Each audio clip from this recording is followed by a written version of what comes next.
दुष्कर्म का आरोपी मुकेश बोरा गिरफ्तार। दुष्कर्म और पॉक्सो एक्ट में नामजद है मुकेश बोरा। उत्तर प्रदेश के हुई मुकेश बोरा की गिरफ्तारी।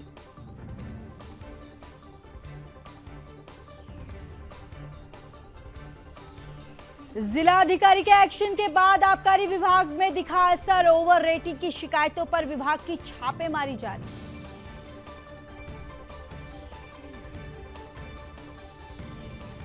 सत्ताईस से 28 सितंबर को वुड स्टॉल स्कूल में वेल वीडिंग सम्मेलन का होगा आयोजन। सम्मेलन में 73 स्कूलों के प्रतिनिधि होंगे शामिल।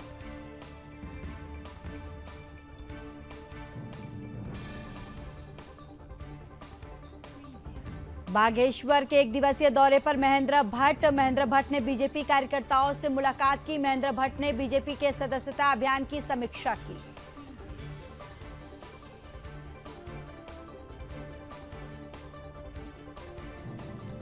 उत्तराखंड में इलेक्ट्रॉनिक वाहनों का होगा आवागमन। कुमाऊं क्षेत्र में लगाए जाएंगे 41 चार्जिंग स्टेशन। पहले फेज में चारधाम यात्रा के मार्गों पर लगे थे चार्जिंग स्टेशन।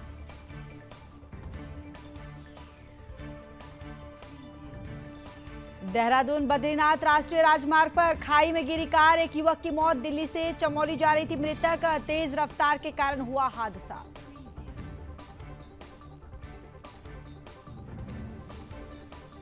मसूरी में यातायात नियमों का उल्लंघन करने वालों पर होगी कार्रवाई। बिना हेलमेट तेज गति करने वालों के खिलाफ कार्रवाई। कई वाहनों को किया गया सीज।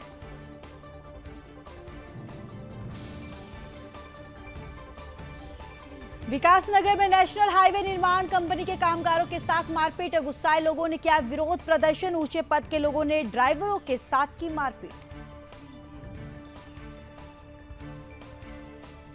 धान खरीद की तैयारियों को लेकर हुई बैठक। 1 अक्टूबर से शुरू होगा धान खरीद। धान का न्यूनतम मूल्य 2300 रुपये। उत्तराखंड सरकार का बड़ा कदम। खनन को लेकर नई नियमावली में जारी की। अवैध खनन पर सख्त हुआ प्रावधान।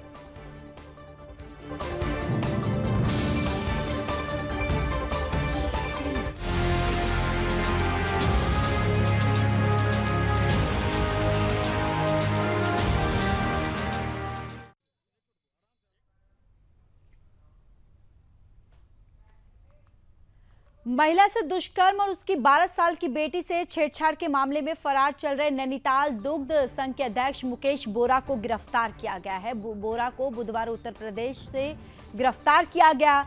वरिष्ठ पुलिस अधीक्षक प्रहलाद नारायण मीणा ने खुलासा करते हुए बताया कि पुलिस की जांच टीम द्वारा मुकेश बोरा की तलाश कर रही थी। इस बीच पुलिस ने मुकेश बोरा को भागने वाले लोगों को भी सह अभियुक्त के रूप में विवेचना में जोड़ा है। बताते चले कि उत्तर प्रदेश से पुलिस ने मुकेश बोरा को गिरफ्तार किया। गौरतलब है कि दुग्ध संघ में काम करने वाली महिला ने मुकेश बोरा पर दुष्कर्म और उसकी बेटी से छेड़छाड़ का आरोप लगाया था। महिला की तहरीर पर मुकेश बोरा के खिलाफ पॉक्सो एक्ट और दुष्कर्म की धाराओं में मुकदमा दर्ज कर लिया गया है। तो देखिए, दुष्कर्म का आरोपी मुकेश बोरा को पुलिस के द्वारा गिरफ्तार कर लिया गया है और उस पे दुष्कर्म और पॉक्सो एक्ट में नामजद दरअसल मुकेश बोरा है, जिसमें उसको अब गिरफ्तारी हो गई है। और इसकी जो गिरफ्तारी है उत्तर प्रदेश से पुलिस ने गिरफ्तार किया है और ये लंबे समय से मुकेश बोरा जो है ये फरार चल रहा था।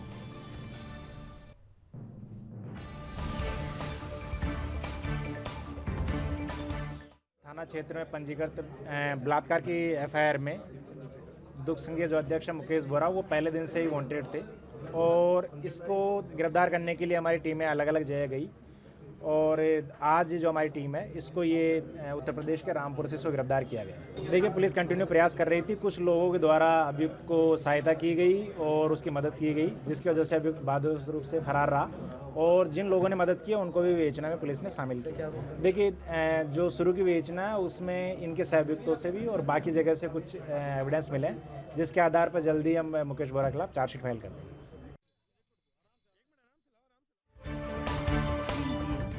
तो वहीं देहरादून में जिलाधिकारी सविन बंसल के एक्शन के बाद आबकारी विभाग में अब इसका असर दिख रहा है, जहां पर आपको बताते चले कि पिछले दिनों देहरादून के डीएम सविन बंसल ने शराब की ओवर रेटिंग की शिकायतों के बाद राजधानी देहरादून के कई ठेकों पर छापेमारी की। मदिरा की दुकानों पर निर्धारित दर से अधिक मूल्य लिए जाने पर देहरादून के डीएम सविन बंसल खुद साक्षी बने। ग्राहक बनकर छापेमारी करने पहुंचे डीएम को निर्धारित मूल्य से 20 रुपये अधिक उनसे भी वसूला गया। उसके बाद डीएम के निर्देश पर अब लगातार आबकारी विभाग की ओर से कार्रवाई की जा रही है। आपको ये भी जानकारी देते चले कि पिछले दिनों मुख्यमंत्री पुष्कर सिंह धामी के निर्देश के बाद भी प्रदेश के सभी 13 जिलों में 100 से अधिक स्थानों पर छापेमारी की कार्रवाई की गई थी और कई जगहों पर ठेका संचालकों के खिलाफ जुर्माना भी लगाया गया था। तो डीएम के एक्शन के बाद जो आबकारी विभाग है उसमें काफी असर दिखा है। दरअसल ओवर रेटिंग की शिकायतों पर विभाग की छापेमारी जो है वो लगातार जारी है, जिसके तहत 100 से अधिक स्थानों पर छापेमारी की गई।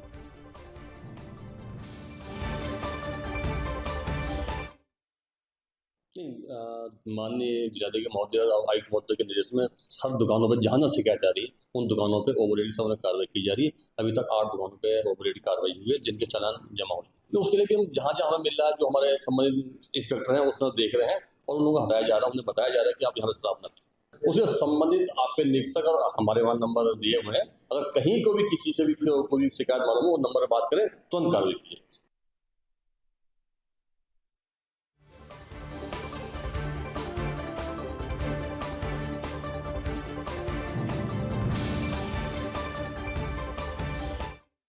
तो चलिए खबरों में आगे बढ़ते हैं। मसूरी के वुड स्टॉक स्कूल में 27 से 28 सितंबर को भारत की पहली अंतर्राष्ट्रीय वेल ब्रीडिंग सम्मेलन का आयोजन किया गया, जहां पर मसूरी में आयोजित पत्रकार वार्ता में फूड स्टॉक स्कूल के प्रतिनिधि मंडल में बताया कि 2 दिवसीय अंतर्राष्ट्रीय वेल ब्रीडिंग कॉन्फ्रेंस में 17 भारतीय राज्यों के 73 स्कूलों के 145 प्रतिनिधियों के अलावा नेपाल के एक स्कूल के प्रतिनिधि के कुल 232 प्रतिनिधि शामिल होंगे।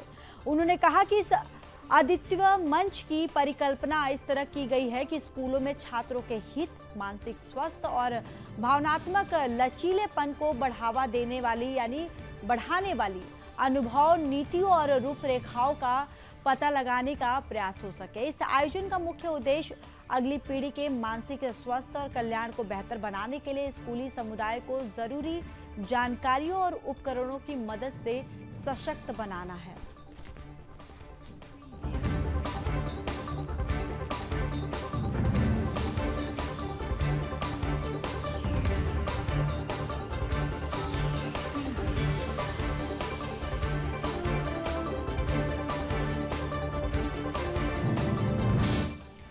बीजेपी के प्रदेश अध्यक्ष महेंद्र भट्ट बागेश्वर के 1 दिवसीय दौरे पर पहुंचे। यहां उन्होंने कपकोट और बागेश्वर विधानसभा के 2 मंडलों में बीजेपी पदाधिकारियों कार्यकर्ताओं से मुलाकात की और आगामी निकाय चुनाव के लिए कार्यकर्ताओं से एकजुट होने की अपील की।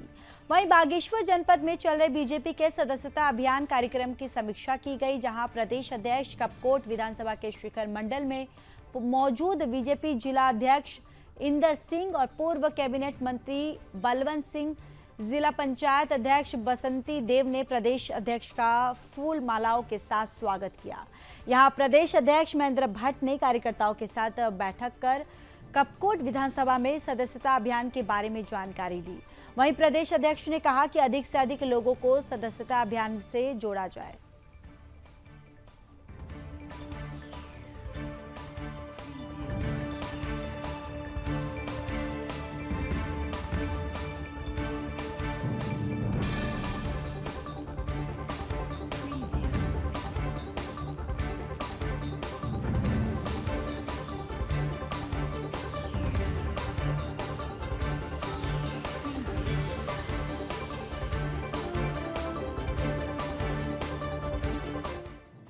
उत्तराखंड सरकार ने खनन के क्षेत्र में नियमों को सख्त बनाते हुए नई नियमावली जारी की है। इस संशोधन नियमावली का नाम उत्तराखंड खनिज अवैध खनन, परिवहन और भंडारण का निवारण चतुर्थ संशोधन नियमावली 2024 रखा गया। इस नई नियमावली के तहत खनिजों का परिवहन कर रहे सभी वाहनों में जीपीएस प्रणाली का उपयोग अनिवार्य कर दिया गया है। इसके साथ ही धर्मकांटा को भूतत्व और खनिकर्म निदेशालय के ई रवाना पोर्टल में इंटीग्रेट करना भी जरूरी होगा। यदि यानी कि कोई वाहन बिना वैध दस्तावेज के खनिजों का परिवहन करता पाया गया तो वाहन मालिक पर कड़ी कार्रवाई की जाएगी। साथ ही जिस स्टोन क्रैशर से अवैध खनिज लाया गया होगा, उस क्रैशर पर भी 5 लाख रुपए का अर्थदंड लगाया जाएगा। नियमावली में अवैध खनिज परिवहन से जुड़े वाहनों पर लगाए जाने वाले अर्थदंड की धनराशि को भी बढ़ा दिया गया है। इसमें जेसीबी, पॉकलैंड जैसे बड़े वाहनों से लेकर छोटे 4 पहिया वाहनों तक के लिए अलग अलग जुर्माने की राशि तय की गई है। इसके अतिरिक्त बुग्गी, पिकअप और जैसी जो गाड़ियों पर अवैध खनिज पाए जाने पर भी कार्रवाई की जाएगी। इसके साथ ही स्वीकृति, भंडारण और अनुज्ञा स्थलों के अलावा अन्य जगहों पर अवैध रूप से भंडारित खनिजों को चयनित ठेकेदार द्वारा प्रचलित रॉयल्टी की दोगुनी राशि जो है वो जमा करने के बाद ही छोड़ा जाएगा। इस धनराशि को संबोधित यानी कि संबंधित ठेकेदार के पक्ष में समायोजित किया जाएगा।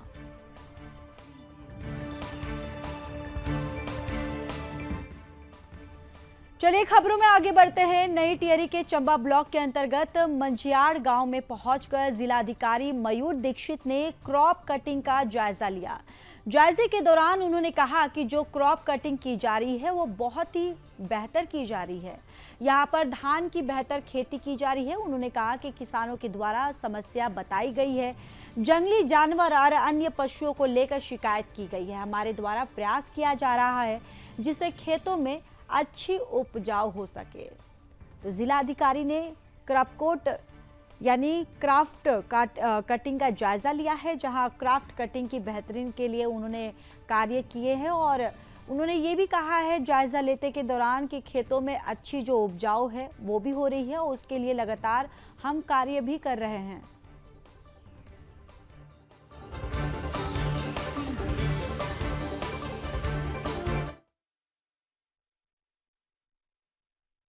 गांव में क्रॉप कटिंग की कार्रवाई की जा रही है और इसमें अभी जो हमने क्रॉप कटिंग करी उसमें जो भी यील्ड आई है वो पहले से काफ़ी बेहतर आई है। यहाँ पे अच्छी खेती की जा रही है धान की, लेकिन कुछ किसानों के द्वारा समस्याएं बताई गई है जंगली सुअर को लेकर और अन्य पशुओं को लेकर जो कि खेती को नुकसान कर रहे हैं। तो निश्चित तौर पे हमको प्रयास कर रहे हैं हम लोग कि जैसा अधिक से अधिक खेतों की घेरबाड़ आदि की व्यवस्था कर सकें, जिससे कि और भी हमारी उपज जो है खेतों की वो बढ़े।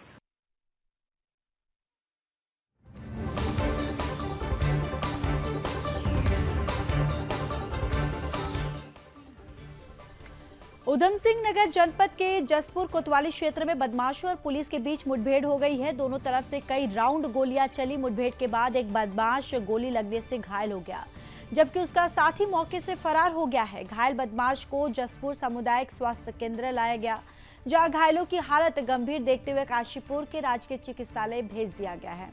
मिली जानकारी के मुताबिक बीते दिनों जसपुर में हुई सराफा व्यापारी से लूट की घटना को इसी बदमाश ने अंजाम दिया था। इससे पहले भी इस पर कई गंभीर मुकदमे जो है वो बताए जा रहे हैं।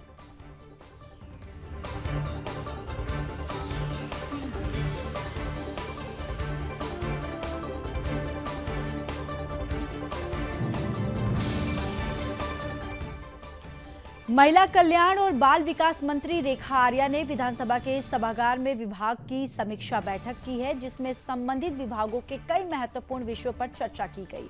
बैठक के दौरान मंत्री रेखा आर्या ने मुख्यमंत्री वात्सल्य योजना के तहत 11,386 लाभार्थियों को डीबीटी के माध्यम से जुलाई और अगस्त महीने के लिए 3,41,58,000 रुपए की धनराशि बांटी गई।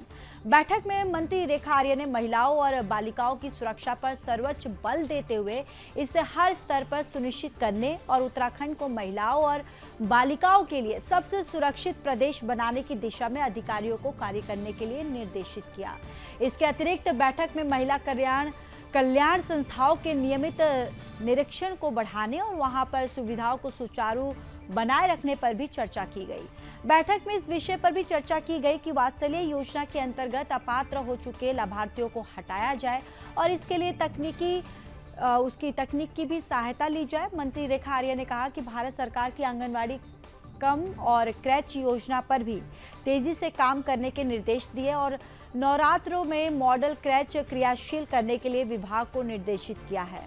बैठक में निदेशक महिला कल्याण प्रशांत आर्या, उप निदेशक विक्रम सिंह, सीपीओ मोहित चौधरी समेत विभाग के अन्य अधिकारी भी मौजूद रहे।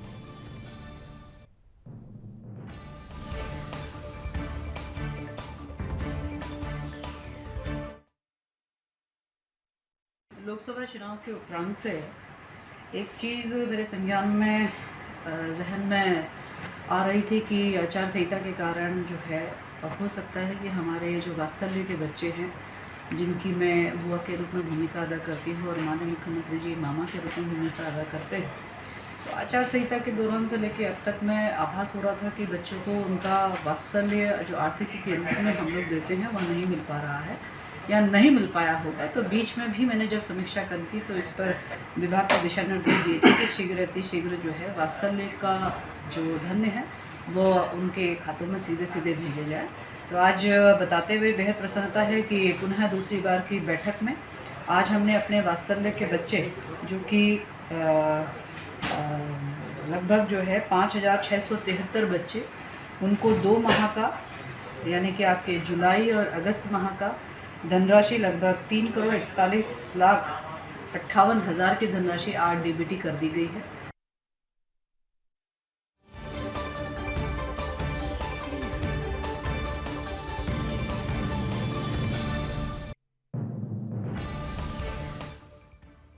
तो चलिए खबरों में आगे बढ़ते हैं। नगर निगम संशोधन विधेयक पर प्रवर समिति की दूसरी बैठक विधानसभा में शहरी विकास मंत्री प्रेमचंद अग्रवाल की अध्यक्षता में संपन्न हुई। प्रवर समिति की इस महत्वपूर्ण बैठक में विधेयक के प्रावधानों और ओबीसी आरक्षण पर समिति के सदस्यों ने चर्चा कर अपने अपने सुझाव दिए। बैठक में शहरी विकास मंत्री प्रेमचंद अग्रवाल ने कहा, सभी सदस्यों ने अपने अपने सुझाव दिए हैं। 4 अक्टूबर को अगली बैठक की तारीख तय की गई है, जिसमें दोनों बैठकों में तय किए गए बिंदुओं पर चर्चा होगी। गौरतलब है कि 18 सितंबर को पहली बैठक हुई थी, जिसमें कांग्रेस के विधायक शामिल नहीं हुए थे। समिति को रिपोर्ट देने के लिए 1 महीने का समय दिया गया है और 8 अक्टूबर से पहले समिति को विधानसभा अध्यक्ष को अपनी रिपोर्ट जो है वो सौंपनी है। आपको ये भी बताते चले कि सरकार द्वारा नगर निगम विधेयक में आरक्षण समेत तमाम विषयों को लेकर संशोधित विधेयक को मॉनसून सत्र के दौरान प्रवर समिति को भेजा गया था, जिस पर विधानसभा अध्यक्ष ने 9 सितंबर को प्रवर समिति का गठन किया था और 1 महीने के भीतर यानी कि 8 अक्टूबर तक रिपोर्ट सौंपने की बात कही थी।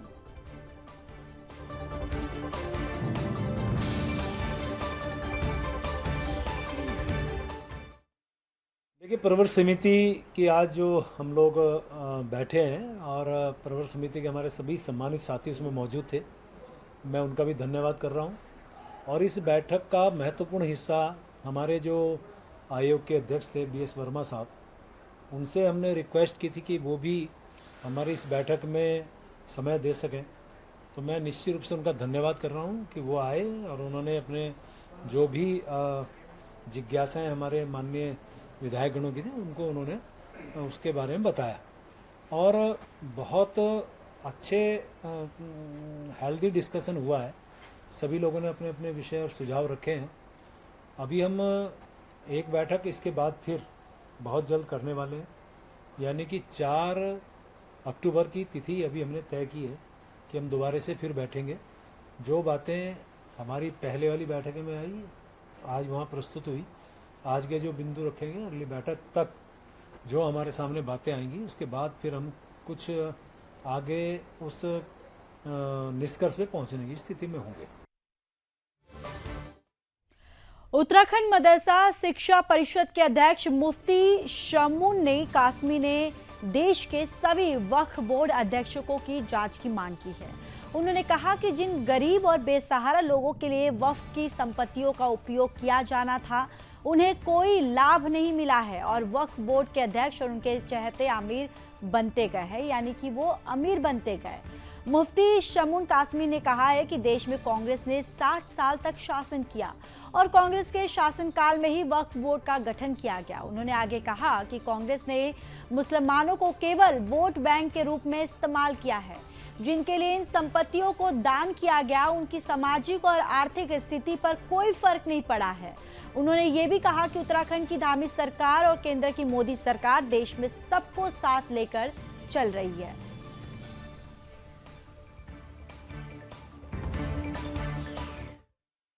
मैंने बहुत इसके ऊपर रिसर्च के बाद ये बात मैंने कही है कि 1947 के बाद जब से देश आज़ाद हुआ, आज़ादी के बाद एक लंबा कार्यकाल कांग्रेस को मिला और कांग्रेस ने इन तमाम चीज़ों को सामने रखते हुए जो सबसे बड़ा उन्होंने मुसलमानों के साथ छल किया है वो ये है कि अरबों खरबों की प्रॉपर्टी जो मुसलमानों के गरीब यतीमों और तलाकशुदा महिलाओं बेवाओं और कमज़ोर लोगों के लिए उनके एजुकेशन के लिए वक्फ की गई थी, यानी दान की गई थी।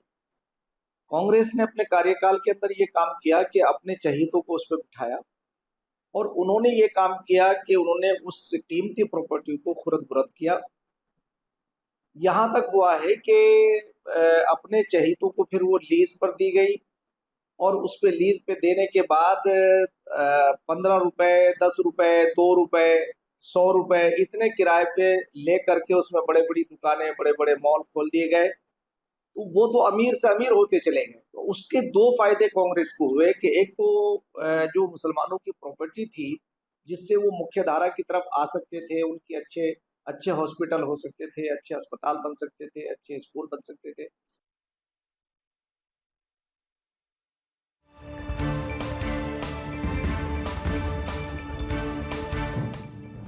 तो चलिए खबरों में आगे बढ़ेंगे। यूजीवीएन लिमिटेड के मुख्यालय उज्जैन में निगम के प्रबंधन निदेशक डॉक्टर संदीप सिंघल द्वारा एक प्रेस कॉन्फ्रेंस का आयोजन किया गया।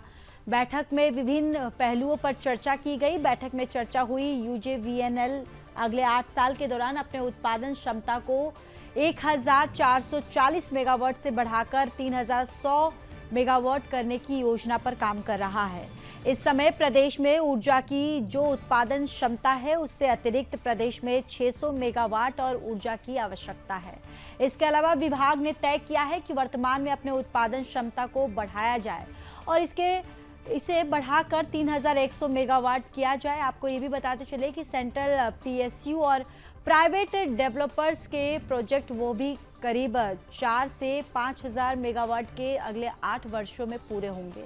प्रदेश में यूजीवीएनएल की सकारात्मक पहल और उपभोक्ताओं को लाभ देने की कवायद को विभाग की ओर से हम भी जमा पहनाया जा रहा है और आने वाले दिनों में इसका काफ़ी अच्छा परिणाम देखने को मिलेगा। आपको ये भी बताते चले कि प्रदेश में बिजली उत्पादन को लेकर उत्तराखंड जल विद्युत निगम लिमिटेड ने एक बार फिर रिकॉर्ड बनाया है और यूजीवीएनएल में 8 सितंबर को 2.6 करोड़ यूनिट से ऊपर बिजली उत्पादन किया गया है। निगम का स्थापना के बाद से अब तक का किसी भी एक दिन का सर्वाधिक विद्युत उत्पादन है।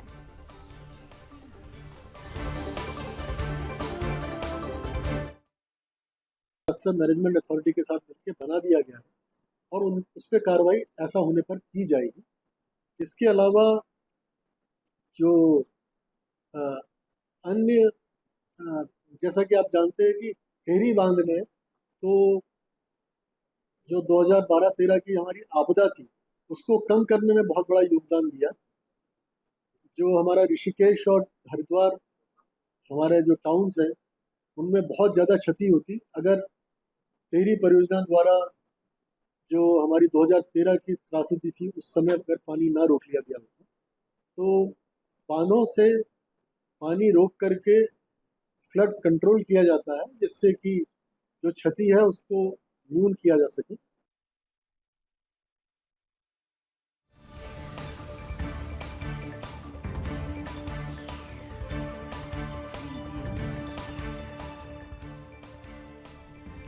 उत्तराखंड में आने वाले समय में बाहरी राज्यों से इलेक्ट्रॉनिक वाहनों का आवागमन देखने को मिल सकता है, जिसे लेकर परिवहन विभाग कुमाऊं क्षेत्र में चार्जिंग स्टेशन लगाने की तैयारी कर रहा है।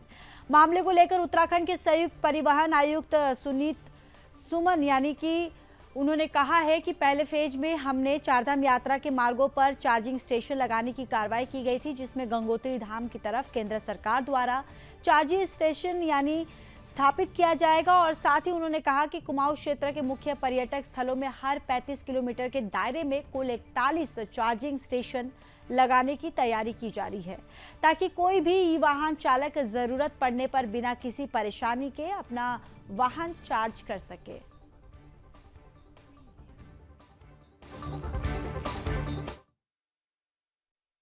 पहले फेज में हमने चारधाम यात्रा के मार्गों को कवर किया था।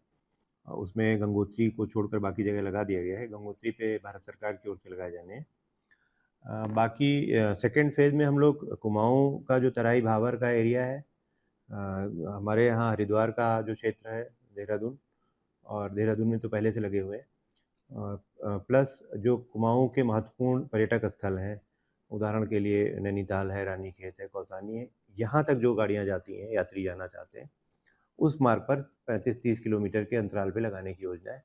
इसके लिए 41 स्थलों का चयन किया गया है। उद्देश्य ये है कि अगर कोई भी ई वाहन से यात्रा करता है तो उसको बिल्कुल निश्चिंतता होनी चाहिए कि कहीं भी आवश्यकता पड़ने पर उसको एक चार्जिंग स्टेशन मिल जाएगा, जहाँ वो फास्ट चार्जिंग स्टेशन, जहाँ वो थोड़ी सी देर रुक के चार्ज करके आगे यात्रा कर सकता है, उसको हेल्ड अप नहीं होना पड़ेगा। ये कॉन्फिडेंस पैदा करना है लोगों को।